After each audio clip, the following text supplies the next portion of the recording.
ကျွန်တော်တို့ကပထမဦးဆုံး screen ပေါ်က Gmail app ထဲကိုဝင်လိုက်ပါပြီးရင်ကျွန်တော်တို့ကညာဘက်တောင်အပေါ်နားလေးမှာရှိတဲ့ profile လေးကိုဝင်လိုက်ပါ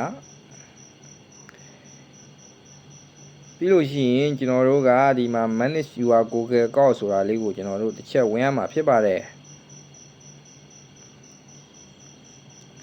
ဒါဆိုလို့ရှိရင်ကျွန်တော်တို့ကဒီအောက်နားလေးကိုဆွဲပြီးတော့ပုံစံလေးနဲ့စာတန်းလေးကိုကျွန်တော်နှိပ်ရမှာဖြစ်ပါတယ်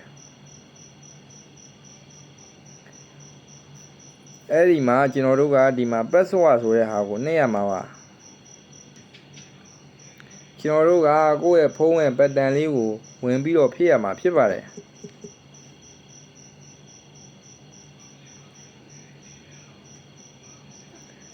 ဒီနေရာမှာကျွန်တော်တို့ကကိုချင်းကျင်တဲ့ password ကိုဝင်ပြီးတော့ထည့်ရမှာဖြစ်ပါတယ်ကိုကဒီနေရာမှာ password အသစ်ထည့်ရမှာဒီအပေါ်ကဒီအောက်ကအဲ့ password အသစ်ကိုဒီကိုက confirm ထပ်လုပ်ပေးရမှာဖြစ်တယ် confirm လုပ်ပြီးသွားလို့ရှိရင်ကျွန်တော်တို့ကဒီအောက်က change password ကိုနှိပ်လိုက်ရုံပါပဲ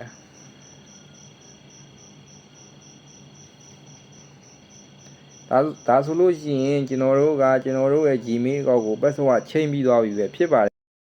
ဗီဒီယိုလေးကိုအဆုံးထိကြည့်ရှုပေးတဲ့အတွက်ကျေးဇူးအများကြီးတင်ပါတယ်ဒီဗီဒီယိုကနေအကျိုးတစုံတရာရရှိမယ်လို့မျှော်လင့်ပါတယ်အားလုံးကျန်းမာချမ်းသာကြပါစေ